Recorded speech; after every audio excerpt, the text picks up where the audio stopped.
दोपहरी बिन माए दोपहरी बिन माए जाई बगिया में दोपहरी बिन माए जाई बगिया में दोपहरी बिन माए जाई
बोलिए वृंदावन में हरिलाल की।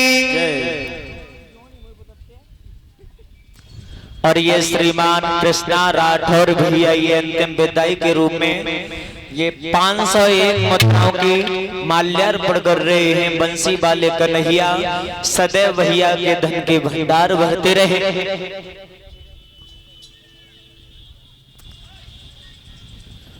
इधर जैसे ही हुआ क्या, परीक्षित महाराज ब्राह्मण देव जो रहे बगीचे में पीताम्बर बिछाया और लेट के पर के सो। इधर हुआ क्या, जैसे ही भगवान ने देखा कि ब्राह्मण देव रुक्मिणी का खत लेके आ रहे हैं और वे रत्ती में सोई है। और जैसे ही देखो है तो परीक्षित महाराज अपनी माया शक्ति के द्वारा ब्राह्मण देव को बांस उठा लिया और अपने मथुरा में आकर के लिटा लिया। परीक्षित महाराज इधर जैसे ही आए तो ब्राह्मण देव पहरेदार से बोले, भैया पहरेदार, हाँ मोए द्वारका जानो जा में भगवान कन्हैया रात है।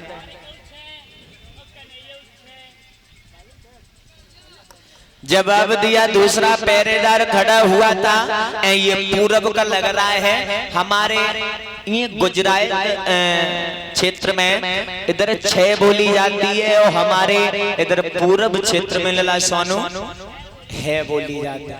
तो एक रहे समझदार पहरेदार बाने जवाब दो जी पूरब में से आए हैं तो बाने समझाओ पंडित जी मेरी बात सुनो। जब बहे द्वारिका है जहाँ में भगवान कन्हैया रात है। इधर जैसे ही द्वारिका में जैसे ही प्रवेश किया है तो पंडित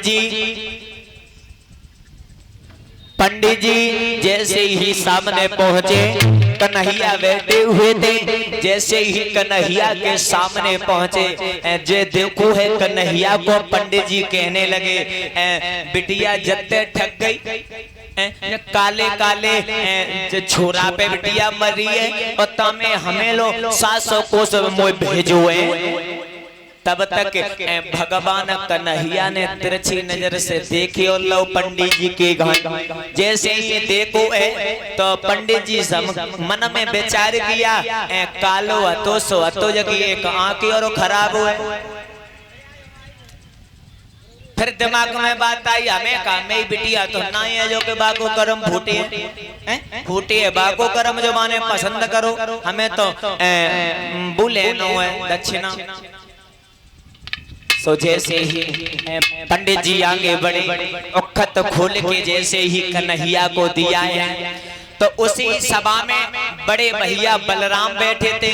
तो परीक्षित महाराज बलराम भैया के सामने कन्हैया कुछ ऐसी बातें नहीं करते थे। जैसे ही खत खोल के देखो तो पंडित जी से समझाने लगे पंडित जी ये खत रुक्मिणी ने भेजा है।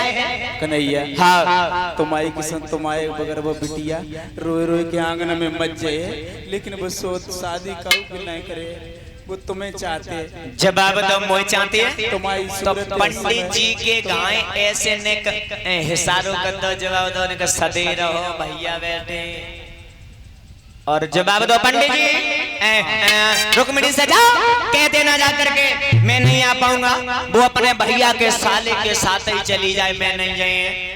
जैसे ही सभा जैसे ही खत्म हुई बलराम भैया जैसे ही घर पे पहुंचे कन्हैया ने जवाब दो पंडित जी तुम नाराज तो ना हुई है। नाराज ना हो गए लेकिन ध्यान रखियो बिटिया तुम्हारे बगैर मच जाएगी लेकिन शादी का संग करेगी। पंडित जी पंडित जी हमारे बड़े भैया बलराम है ना वे कहीं आने जाने नहीं देते हैं तो उनके सामने घर में दिखाई दे तुम गुस्सा तो नहीं हुई है ना गुस्सा नहीं होता हमारा वैसे स्वभाव ना है बुता तुम्हारी आई तू बढ़िया है ना हम नाराज नहीं होते। तो जवाब दो पंडित जी में एक बात सुनो बोलो जब सुबह जब सारे यादवंशी जब तुम्हें विदा करने के लिए जब चले तो ने खांसन न गियो और हमाओ तुम्हाओ काम हो जाए बस खांसवे में। तो इधर सुबह जैसे ही हुआ है तो भगवान कन्हैया भैया बलराम यदुवंशी जैसे ही विदा करने के लिए चले ब्राह्मण देव को तो वही ब्राह्मण देव को बात आई गई ध्यान में पंडित जी खांसन न गई।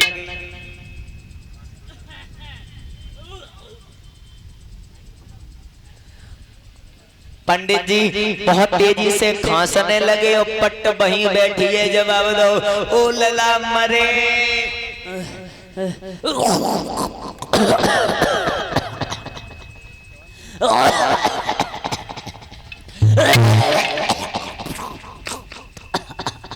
पानी दो पंडित जी को पानी दो।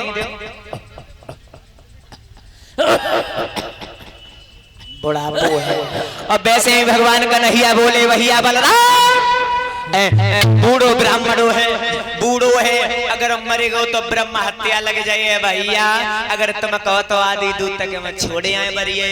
जवाब दो कन्हैया आदि दूत तक नहीं बल्कि और तक छोड़ के आओ। जैसे ही बलराम भैया ने जो शब्द कहे तो कन्हैया मुस्कुरा गए मुस्की को छोड़ गए। जवाब दो पंडित जी बस होएगा काम अब चलो लला कन्हैया काम होएगा बस होएगा जाके वो तो करवाते हैं सब पता से फूट गए मेरे अब बंद कर दे बस बस बस जो हवा से तेज चलने वाला जो रथ था वो लिया और भगवान कन्हैया ने ब्राह्मण देव को बैठा ला भाई अलोपा भवानी के मंदिर पर पहुंचे। जय हो उतारा